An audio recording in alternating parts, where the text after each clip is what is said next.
Welcome to Books We Never Read. Except for those we have. I'm Nicole. And I'm Jason. And this is episode 7 of our book club. It is part 3 of The Dark Forest by Cixin Liu. And The Dark Forest is the second installment in the Remembrance of Earth's Past series. And wow, what an installment.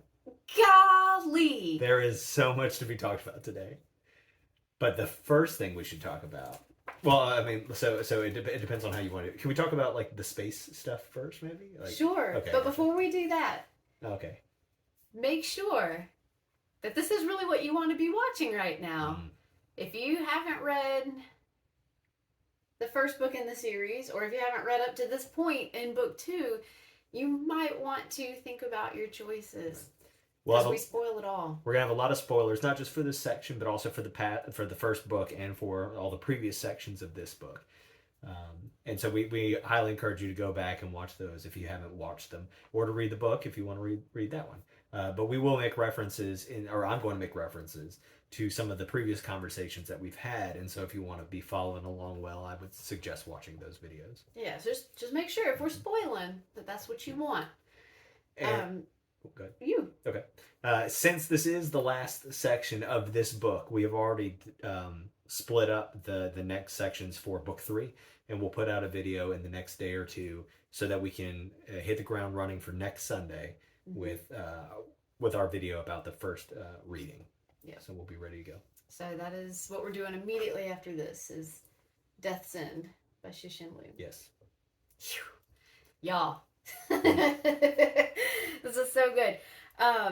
Do remember that we do keep our videos playlisted by book. So if you ever get lost or you're trying to find something, you can always check the playlists, like and subscribe and all that jazz, just so that you always know when a new book is coming up. If this isn't your thing, but you want to join us for the next book, if you're subscribed, you'll get those notifications when the syllabus episodes roll out. Yeah. We really appreciate everybody who is playing along with us. We had a great time last Sunday talking to a lot of people who were watching the video while we were playing it. And we have got a lot of book recommendations from folks. And we keep all of the book recommendations on a spreadsheet. And we're going to be picking something soon to read after Death's End. So if you have any suggestions of any genre, something that is fiction, we are happy to hear it, and we'll take a look at it. Yeah. Yeah, we're loving all the recommendations, and we're loving all the conversations. Yeah. It's all been really fun. Okay, so first of all, I know you have an area you want to get started for. I just have a general statement. Okay. Part 3 of book 2 could have just been its whole own book. I'm having a really hard time even connecting this with the rest of this book. Yeah. This whole it was so much. Yeah. So before we sat down, I went back and I read the first part of part 3, and the very first part is it's the ant. Oh, part 3. Sorry. The very first part of part 3. Sorry. Is like Luo Ji running around in the city and stuff like that, and I feel like that was a whole lifetime ago. Waking up. Yes. Yeah. That was a whole lifetime ago, and I probably read that part on Wednesday. It was so long ago, him waking up from his hibernation. And it actually starts, I had made a note about this. It starts with that conversation of, in the beginning, there was the void. Oh, man. Yes. And it was at that point that I suspected that the Dark Forest was not what I originally suspected it would be. Related something to do with book 1 and the forest and the Garden of Eden and all that. Okay. That made me realize that the Dark Forest was going to be space. Yeah, yeah. Because space is mostly empty. Yeah. Well, so I love the whole theme of darkness that went throughout this. And I have a quote later on from later in the reading that I want to read that is about the darkness and everything. But the opening lines that Cixin Liu writes are just phenomenal in every section. They're just so good. And I don't remember anymore if this was in book 1 or if it was at the beginning of this book, but one of our very first videos we ever did, you talked a lot about how, the forest and like there's this element of it being Eden and all that. And that came up. Like you were right on the money. Eden was all over everywhere. This part. And I have some really interesting thoughts about that, I think, as well. So we'll get to that part later. Gosh. But good call. Like, really good call on that one. I mean, so what do you want to start with? You had you want to start with Space Fleet? I want to start with my envelope. from last week, Yeah. Jason made a guess about Zhang Beihai's role. Mm-hmm. If you haven't watched it, there's a short where I seal up the envelope and put it in Nicole's notebook. I had it But this was taped in my there. prediction last week of what Zhang Beihai was really up to. Let's see what he's doing. I'm so scared we need a paper cut. Ooh. Modern problems. Let's really seal that. This has been in my protection with my seal, which was some good old generic tape. Okay. Zhang Beihai is an escapist. Call it. I was really hoping for something more specific. No. It's a good prediction. I was really hoping he'd be like, Zhang Beihai is going to take over a ship and he's going to hightail it up. Like, I really was hoping it would be like... Well, yeah. So I guess... no, but okay, so I'm sorry. But I guess that's what I should have written, right? Because... there is, well done. There was this one line in part 2 where he says, I need a ship capable of interstellar travel. And you're like, well, why? Right? Well, because he's trying to get away. Plus, on like a very simple level, his dad doesn't want anybody to know who he is. So you just, whatever he says he wants, just do the opposite. And that's what he really wants, right? And he was such a, his dad like doesn't want him to like ever show, don't let people be able to read That's him. right. And so he's such, everybody's like, you're such a staunch triumphalist. Well, so like in very simple terms, then just the opposite thing must be true, right? Huh. And that's like a little lazy interpretation, but it was right. I was just taking him at his word. Yeah, no. He's so serious. Well done. Good job. I'll be here all week. Making more predictions. I have some questions about what's to come in Death's End, so put that in an envelope. Well, since we've already started with Zhang Beihai, let's start there. Okay. Golly. Wow. Okay. Gosh. Okay. So, you know, he hops on his ship and takes control of it immediately. Mm-hmm. There's a whole lot of talk. So he's talking to Dongfeng Yangsu. Mm-hmm. And he does the whole like, you know, if I have to kill you at some point, whatever. But that quote, we belong to the earth and the sea, and you to the stars. And she says, is that bad? He says, no, it's very good. But that's true. I mean, those hibernators do belong to the earth and the sea. Right. Well, there's a lot of conversation in this reading about people becoming more than people or becoming non-people. Yeah. And I think like the reality of it is that you're already seeing that difference play out, right? Well, that whole conversation, non-conversation conversation. Yeah. Between with their eyes. Dongfeng Yangsu, Akira Inui, and Captain Levine. Yeah, that was really great. They can communicate without speaking. Well, so you know what's really interesting is the first time we ever see that sort of thing is with Dong Dong and or not Dong Dong. What was the lady's name? But it's Luo Ji and his wife. Yeah. And they're in the Louvre and they try to speak with their eyes, but now there's this like they've developed this, and you're kind of led to believe that like this is actually like a thing. Well, yeah, because they do it a couple of times. Yeah, that part was really interesting. But this was more than just a look that says, like, don't you press that button. Mm-hmm. This was fuel. The problem is fuel. Right. Fuel. Like, whole Oh! I had to read it 3 times. Mm-hmm. Well, so I did that part with the audiobook, and I was like, I don't know what's happening. I had to go back and read it. So, and that whole the way that part is worded, I really love. I guess like the meter of it is what I'll say. Yeah. And it reminds me of oh man, I can't think tonight. That show I like about like the future and the androids. Sometimes I watch it when I'm trying to fall asleep. That's a movie. It doesn't matter, but like there's like this test that they give their androids where they give them questions really quickly. Oh yes. And it's very similar to that, so it'll come to me. Yeah. Golly. So okay, as the ship fleet. So okay. This doesn't include the probe. Does this include the probe? No, I mean like so.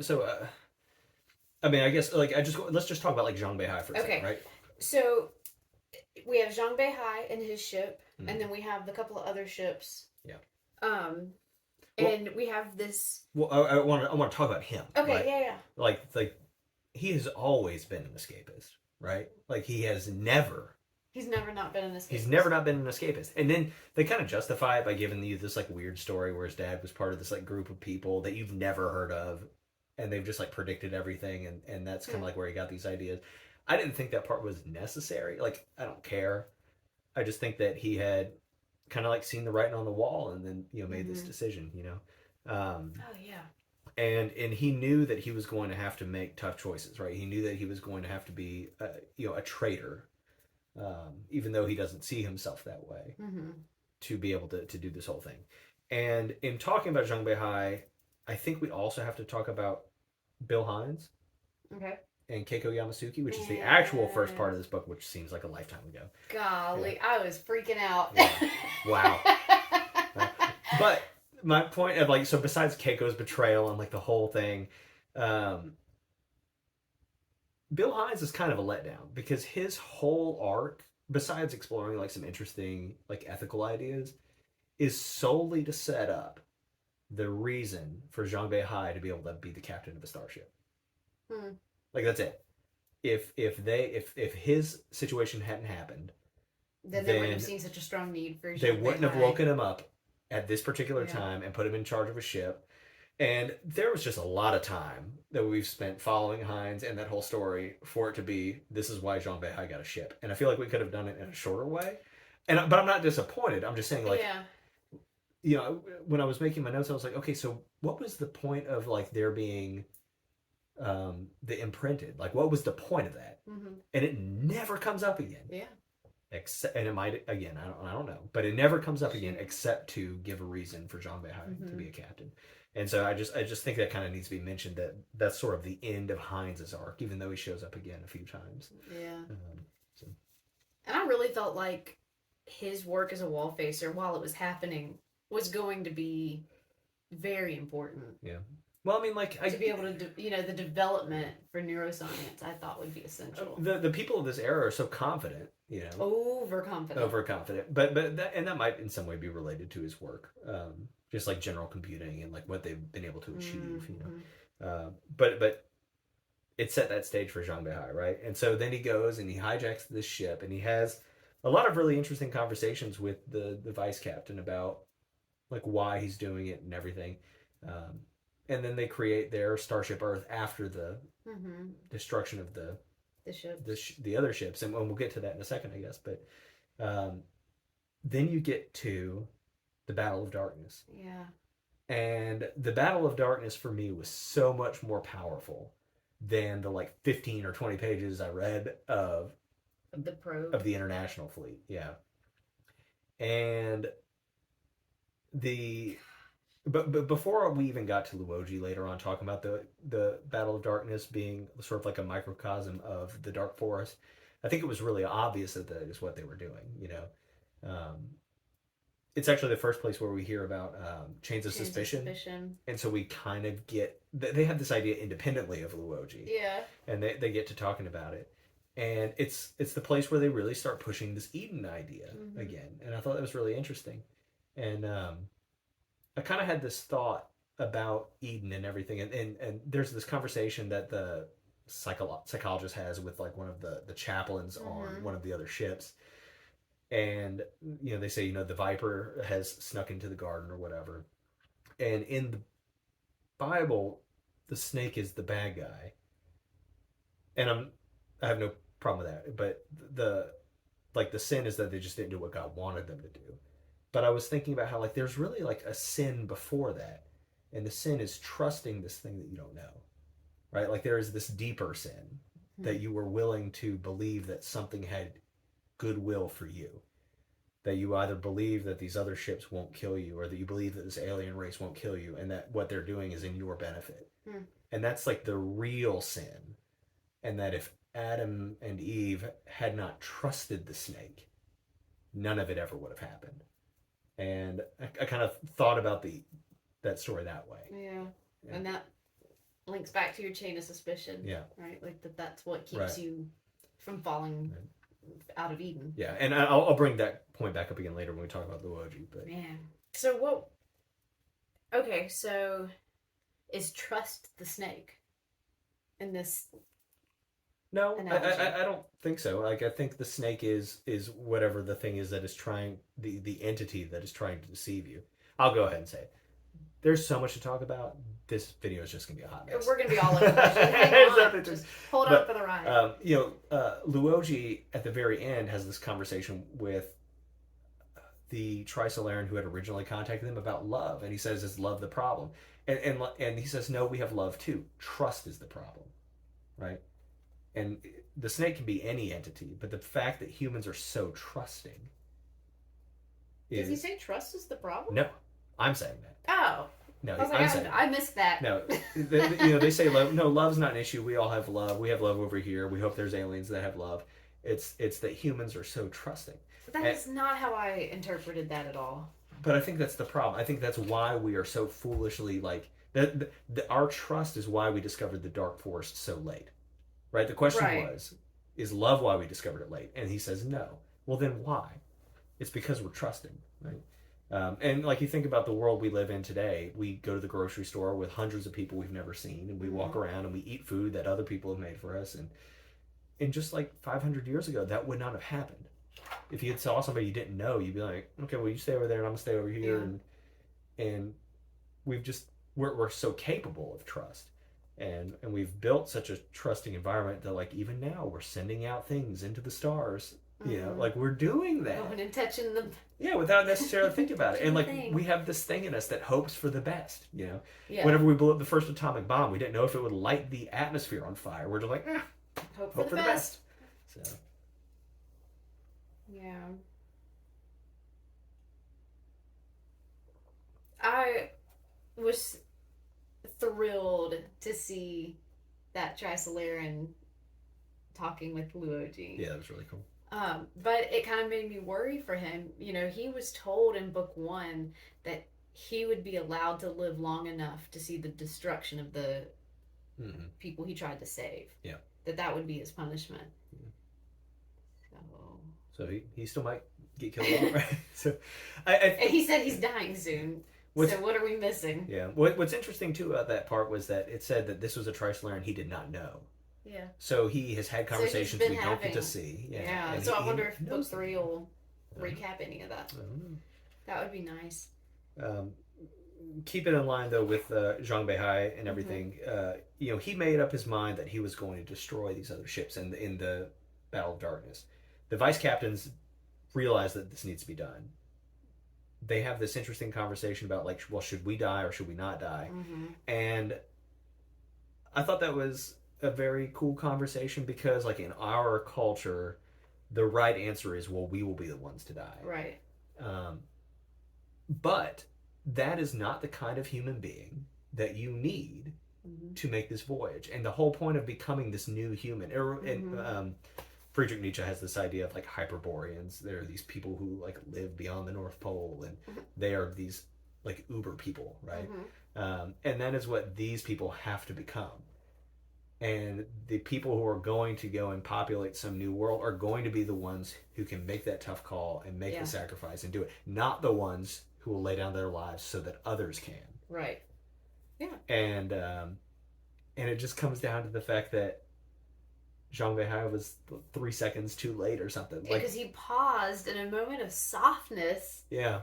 Well, and he's having this conversation. If he had just hit the button, right? Just hit the button. It reminds me of like every movie. Bad guy ever. Every bad guy when you explain your evil plans, it gives someone else a chance to kill you. I think that, you know, being a leader is about making tough decisions, and like, do we all die or do they all die is a hard call. But I also like believe that the human beings that can make that tough call are the ones who need to go, and it is why are the ones who need to go, or are the ones who need to go to the next planet or whatever, right? And that's why the captain of Ultimate Law kills himself. I think it was Ultimate Law, because he knew that he was going to have to pull this trigger, and he couldn't do it, you know. And and ultimately, and so his vice captains or somebody on his ship attacked natural selection, but then it was deep space, who ended up getting ultimate law. So, there's that.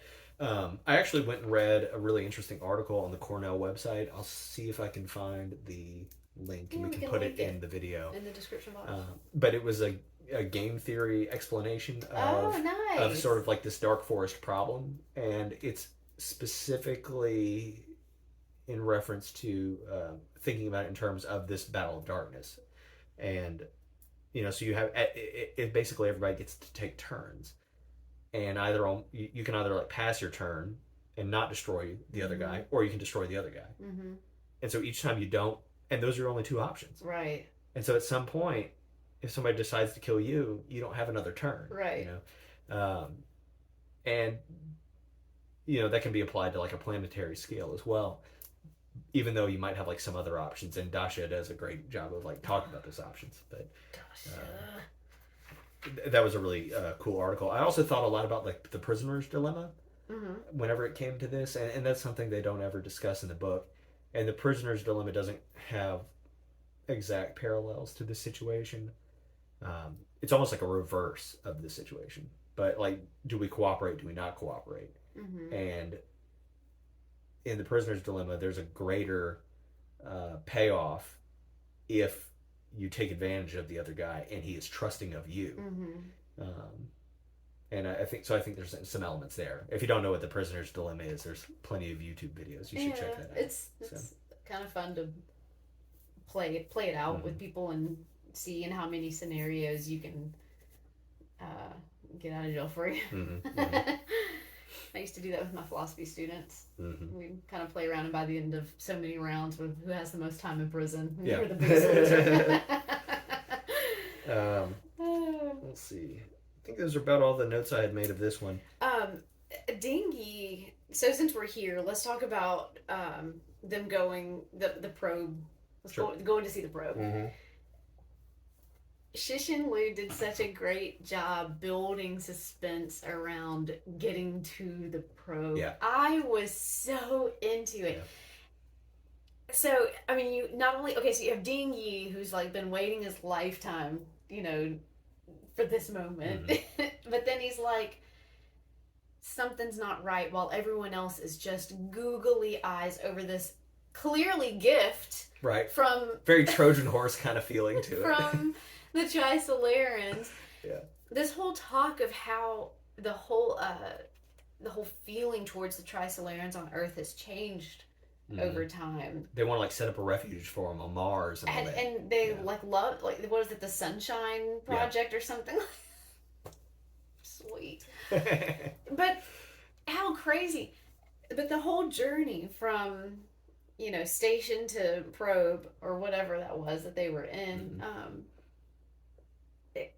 I was so enthralled, and I was so excited. I knew it wasn't going to be good because Ding Yi had already was like, "This is how I go." Yeah. But a little 83-year-old Ding Yi, and I kept seeing him as like a kid. Yeah, I really enjoyed that part, and I liked whenever I liked the whole thing when they were on the the freighter, looking at it and doing the science. It reminded me of the movie The Sphere, where they go under the ocean and they find that alien sphere. I didn't finish that movie. We'll finish it someday. But it kind of gave me like that vibe, right? Like you find this artifact and you try to find out, and there's so many alien. It's sort of an alien trope, right? Where you find this artifact and then like it kills you. I also like the reference that Cixin Liu made to Space Odyssey, and what's the word? Yeah, obelisk. Okay, and the obelisk. I have a hard time with that word.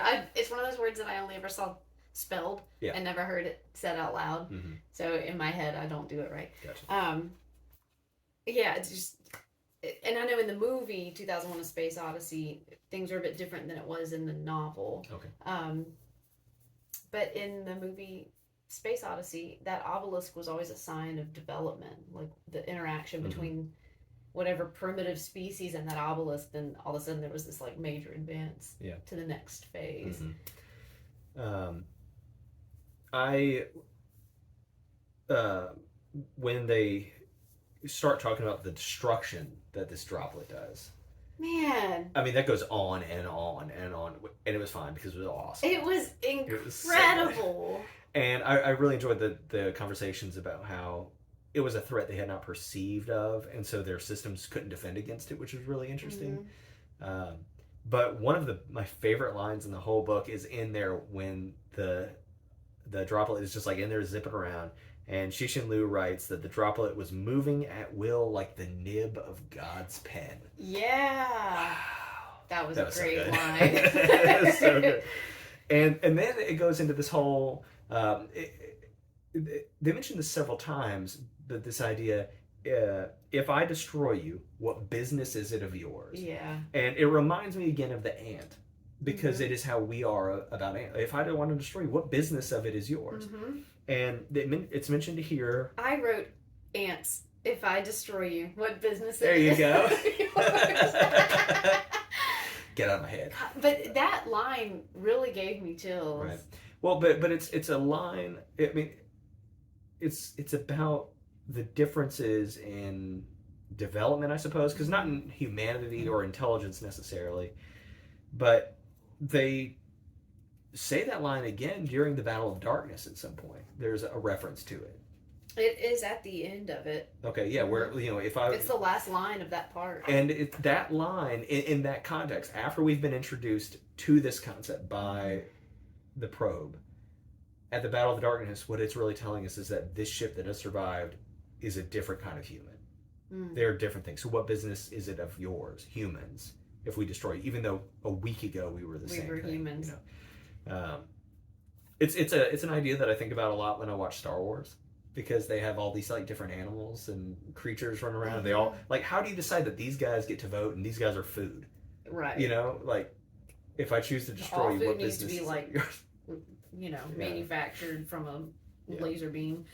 I wrote this quote while they were looking at the probe. A million hearts beat as one,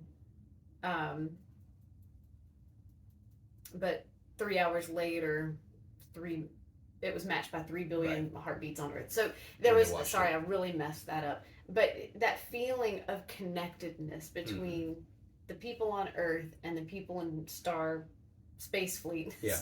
I'm in Star Trek mode. The International. So there was that closeness, but so quickly, once that umbilical cord was cut, that feeling of separation, the feeling that they have become something completely other than human, it happened so fast.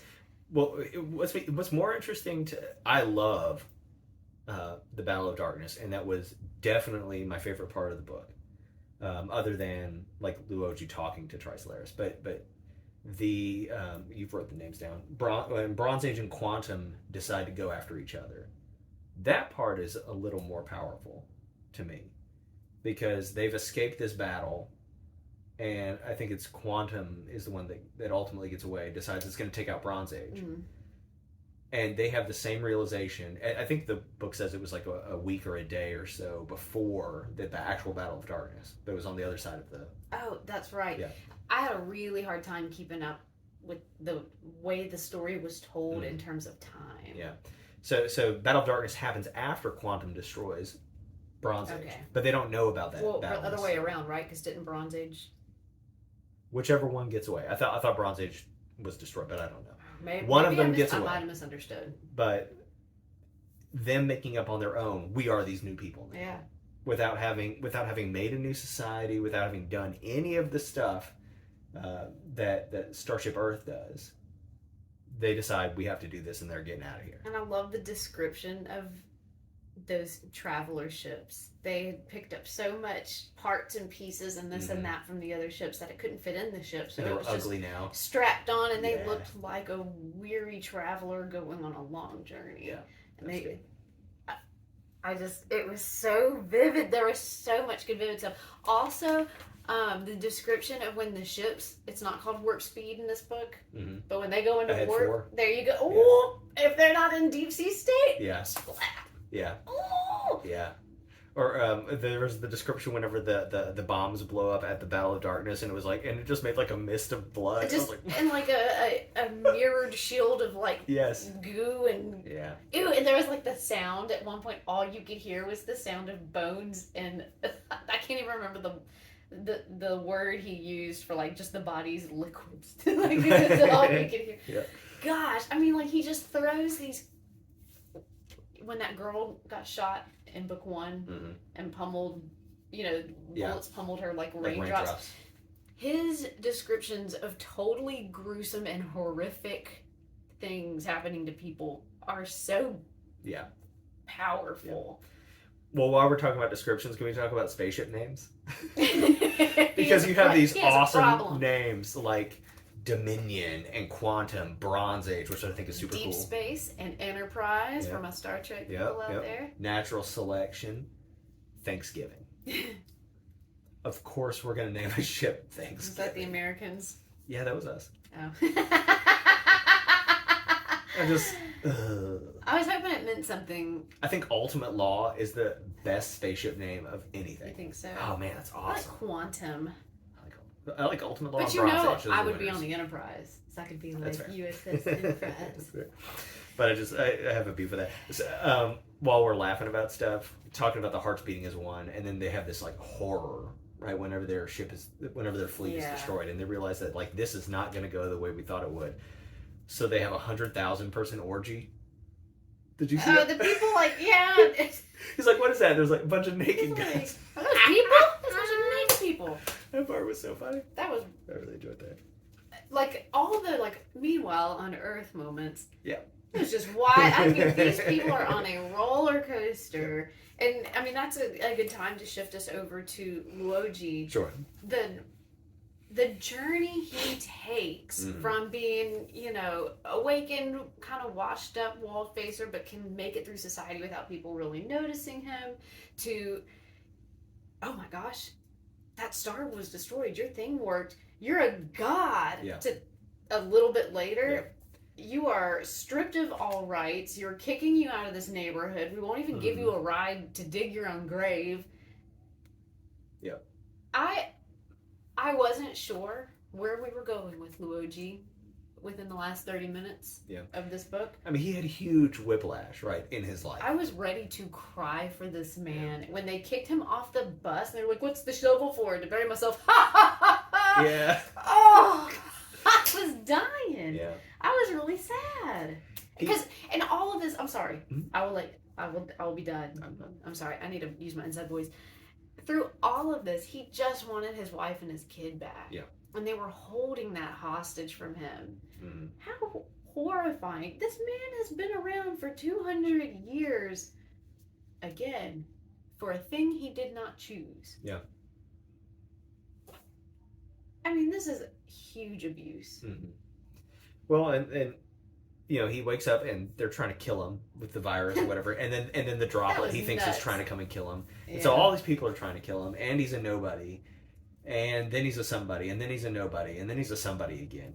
And it's just, I mean, it's a lot to take in. At least, and he has Dasha to run around with him, so that's great. That was, I loved. I like my buddy cop. Yeah, I loved the beginning of part 3 when, like, wow, this world is shiny and new and pretty cool, and like here's Dasha and Luo Ji like dodging death and getting stabbed by robots. Whenever the show comes out, that'll be a great scene. Yeah, it was a lot of fun. And Dasha is just like, this world is great. Yep. Like, we got money in the bank, cigarettes coming out of every pocket. Yep. It's awesome. It was a good time.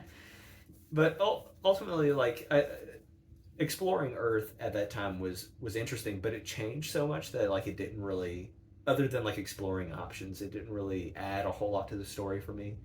Right. Because it was stable then not stable, and then, there was just a lot of change there, I guess. It was just the background. Yep. And then Luo Ji comes up with this other plan about doing these dust bombs, and we don't ever actually like see that happening. Like we just skip that part. And of all the things that like he goes to Dasha, but we don't get to hear it. Yeah, we spent like 40 pages talking about Luo Ji having a fake girlfriend. And we don't spend any time with him making dust bombs. But us seeing how powerful his imagination was in those 40 pages. Sure, I'm not arguing. Makes it to where we don't question how he came up with this dust bomb idea. Like, of course he did. Well, he's Luo Ji. So before he does the dust bombs, he says, again, like with this darkness theme, he gets Dasha and he says, we're going to the darkest place. and he takes him out into the desert, and he explains to him this dark forest concept. And it's the first time Luo Ji ever does that.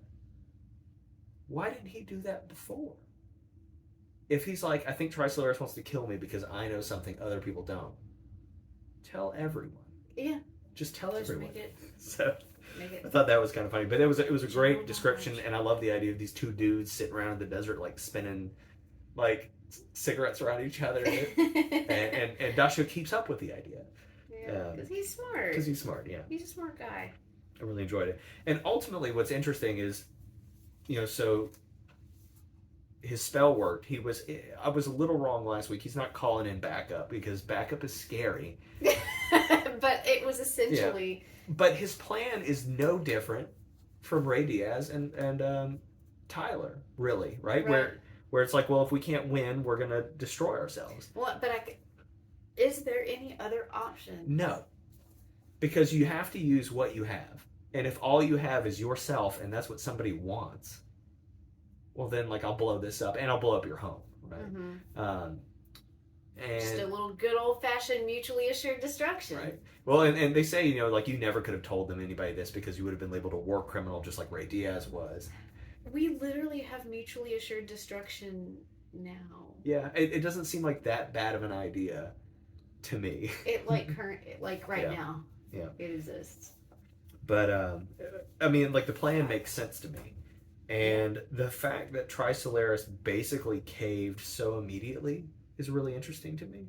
Like there was, this was a long reading, and they were just like, oh, we lose in like 2 pages. Yeah. You know, and over the span of 4 minutes. Yeah. It took 3 minutes for them to respond to the last Yeah. Demand. Yeah. And they said strategy was our problem. Yeah. But we know they've not given up. Well, so no, they've not given up, but they've diverted their fleet, right? Yeah. And so now, either they have to send ships to go rescue those people, and then what? Or we have to send ships to go rescue those people and bring them back here. And we don't know that that's going to happen. Okay. Yeah, because the Trisolaran fleet has been so they turned the probes around, so those 9 other probes are not coming. Mm-hmm. And then they diverted the fleet into just like the nothingness of space. So, but my thinking is, they can't go back home. Yeah. They don't have. Well, so they didn't actually say that they can't go back home. I guess maybe they did, but They don't have the fuel for it. right. So, if they're just going to wander in space and die, why not take your chances and just wander right smack back into Earth and see if it really happens? Yeah. Well, so that was my thing. Was like, if you're gonna die either way. yeah. Die. So like in this prisoner's dilemma, right? Well, if you guys turn up here, I'm gonna blow everything up. Well, I'm just gonna turn up there and see if you really do it. Mm-hmm. Well, because the other option is death anyway. Right. Well, and it brings me back to this original sin is trust idea that I have right now, because now the Trisolarans have diverted themselves. Really, it's to save their home planet where they still have people, I guess, right? Because at least this way, but you don't know that, Mm-hmm. right? At this point, Luo Ji holds all the cards, and if he wants to send their position because the sun is available to do so, Right. then he could. That's right. And then you all die. And then they're all gone. And you know what the Dark Forest says Luo Ji should be doing right now? He should be sending a signal through the sun, telling him where Trisolaran is and blowing that out. Right. I mean, is that the lesson that we've learned? That is the right answer according to this theory that he has, and that they should not be trusting us not to Right. do it. The Trisolarans should not be trusting us to go pick them up and give them a ride, and we should not be trusting the Trisolarans Oh my gosh. that like once we bring them here, they won't kill us anyway. So what is book 3 going to be about? No idea. But we have no evidence as of when the book ends. I guess we do, but like Luo Ji has no evidence that they've really stopped sending their thing to the sun. And you can't see. Well, he felt He the felt buzz. something, yeah. So I thought that was interesting. A long time ago, my parents took me out to go watch a meteor shower. Mm-hmm. And so it was like freezing cold. We were all laying on the ground and we were watching all this whole meteor shower thing. And I had mentioned to my dad that I could hear them. Mm-hmm. And we talked about this, that like there's really no way that I would be able to hear them at the moment that I see them because light travels faster than sound. Right. But he said that that is a phenomenon that people report being able to hear it, and they don't know, maybe it's a static situation. Maybe it really is truly just your imagination. You see a thing, you expect to hear a sound. Right. But his that feeling that he had first when the when the sun was blocked off from being able to use as an amplifier, and then when it was released. Right. He felt it both times. Yeah. Yeah. Interesting.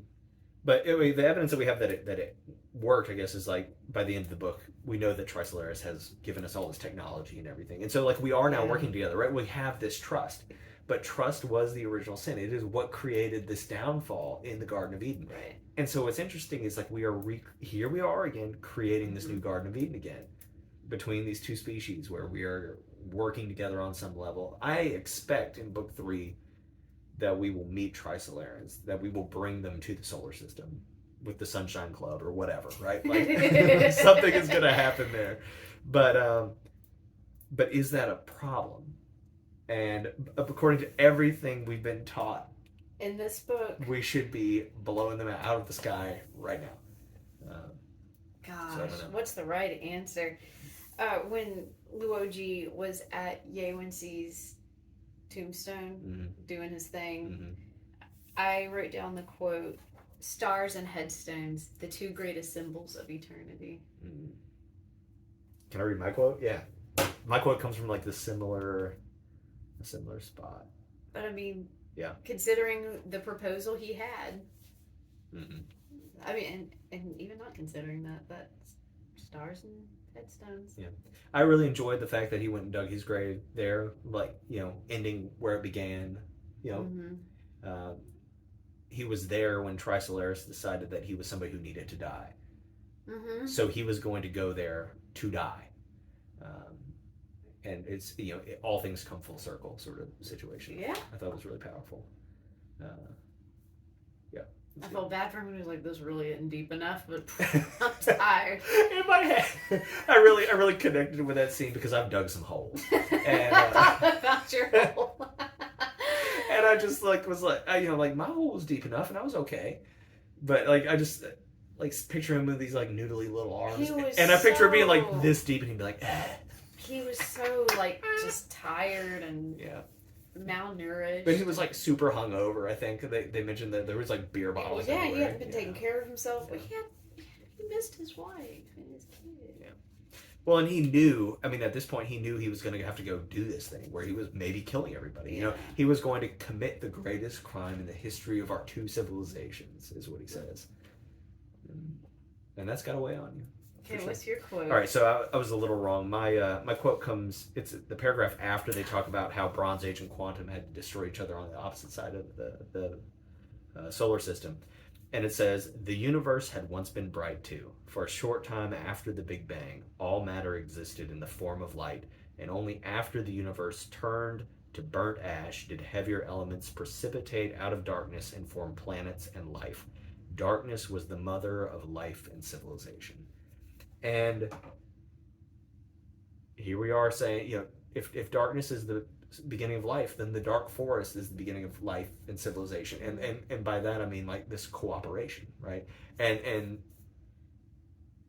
this is probably 50 pages removed from Luo Ji having the conversation with the Sophons under the giant antenna they built. But he says later on, I want to see the forest full of light someday, and that like light of trust. And that's something that him and the Trisolarans are trying to work out now. Well, at least him and that one. Well, that was the first time he ever talked to that one. So him and somebody else. Like, you know, there's something going on here. So perhaps the seeds of love are present in other places in the universe. Yeah. We ought to encourage them to sprout and grow. Yeah. But what's interesting is even if a society is loving, benevolent is the way he puts it, because of the chains of suspicion, you can't tell. And so realistically, what you need is another civilization that is as naive as human beings to like get to that point. Because there's somebody out there who's rocketing tiny little things into the sun and destroying whole solar systems. Yeah. That guy's out there. And I have a feeling we're going to meet him too. I was going to say, there's a whole other civilization that we need to at least meet. one. Okay, so this might be it's a question. Why did Ye Wensi tell Luo Ji the concepts of cosmic sociology? You know, she was a redemptionist. I'm getting my words from the first book confused again. They had Adventists and redemptionists, and the redemptionists wanted aliens to make humans better, right? They didn't want them to like come and just destroy everything. They wanted them to be gods. And she has this conversation with him right before she goes to this final meeting and they all get busted. It's sometime right before that. And I think she knows that's about to happen to her. And we have to, I think what she was trying to do was prepare us for this eventuality, right? I'm not sure that she was trying to give him the Dark Forest theory. I don't know that, but maybe so. And if she was, I'm not sure what the purpose of that is. But understanding that helps us understand the Trisolarans better, which is something she would want for them to integrate with us or whatever they're going to do, I guess. But yeah, I don't know. If anybody has a thought on that, that's a really good question. I don't know. How did the UN know to pick Luo Ji as a wall facer? Because they knew they had intercepted communication from Trisolaris to the guy that owned the boat. Evans. Gotcha. Okay. Yeah. Where will Blue Space and our other traveling ship go? Well, they're going in two different directions. Yeah. Are we going to see them again? We're definitely going to see Deep Space again. But Quantum, Bronze Age, whichever one survived, we do know like a character on those ships, I think. He ain't shy about busting out new characters. No, not at all. But yeah, I think we'll see them again. One theory I have too is that depending on how far into the future we go, and I've looked at the table of contents, so I know that we're going pretty far. It wouldn't surprise me if, like, what if these two ships make two new civilizations and they have this happen again? And just the cycle continues. That would not shock me. We gonna see Dasha in book 3? Is he gonna hibernate again? We never got to say goodbye to him. Oh no. And I feel like I don't think we're gonna see Luo Ji. Okay. I feel like we got to say goodbye to him. But I feel also like we're done with Dasha. But I hope not. I really like him. He's great. Yeah.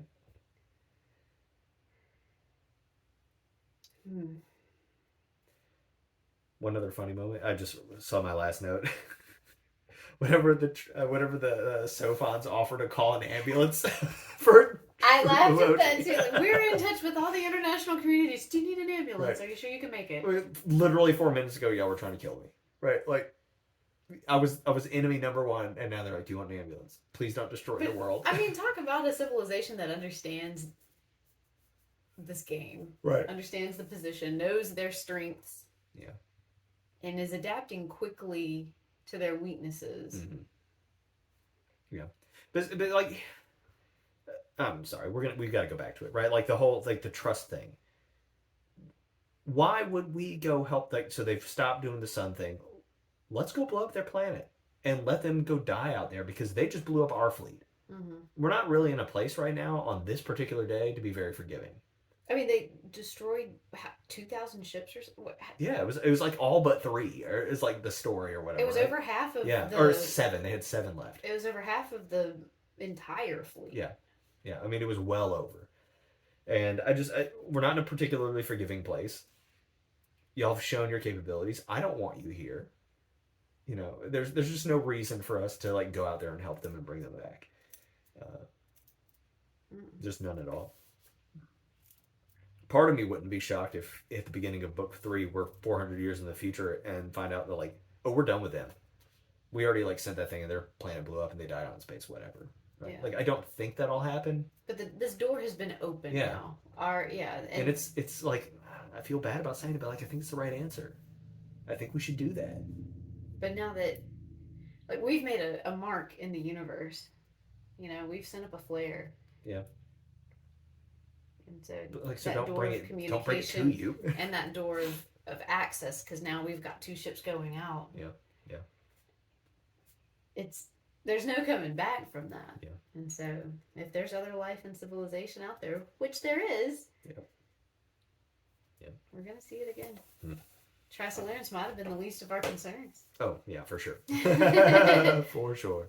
Is that it? That's all the notes I've got. That was we spent a good little time talking, but there was so much to cover, and I know that we didn't talk about everything. Yeah, and it might not have even been in a reasonable order. Yeah, I'm kind of concerned that this one was a mess. Sorry.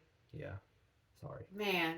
But it was my favorite one. It was so good. It was just so much, and it was all intertwined and everything connected. And the motifs in this one are so tied throughout the different like narrative parts that I find it difficult to talk, and because I don't want us sitting here to talk about the story. You read it. Yeah. I don't want to tell you the story, right? Yeah. I'm not doing a book I'm not doing a book report. I want to talk about the stuff behind the stuff. Yeah. You know? Yeah. And so I think what we did today was not quite talk about the story per se, but we talked about those things. So I think y'all are on board. I think so. That's what you're here for. If there's anything you wish that we had talked about, please put it in the comments. Please. We'd be happy to talk to you about it. Yeah, we'd love to keep it going. Yeah, we want to hear what you have to think about the things that we've said. We have several people who have been posting their notes. We hope that you would get involved with those guys as well, because we really appreciate that. I did have one more thing. It was in my notes and I forgot to say it. One of our viewers mentioned that they had so much respect for the wall breakers. Those wall breakers really were so dedicated and so focused on their tasks and so respectful and respectable about how they went about their job. Yeah. I agree, and I hadn't really thought of it, but I think they were working harder than the wall facers. Sure. You know? Yes, you say that, and this ties back to another idea that I had that I didn't say and didn't write down. Talking about the wall facer, the wall breakers' respect for their wall facers. Luo Ji was his own wall breaker, right? That was this idea. And once he figures it out and he does his thing, what happens? He has this really polite conversation with Trisolaran. As like that Sofon represents his wall breaker in that moment.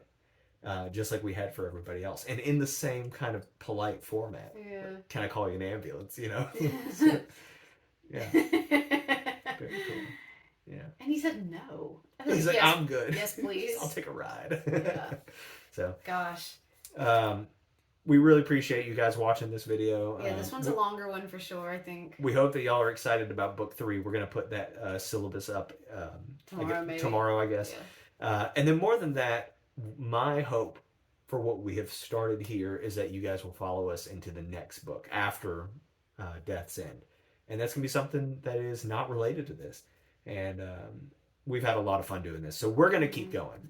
And we hope that you'll be along for that one. Yeah. We will see you next week. All right. Happy reading. Bye.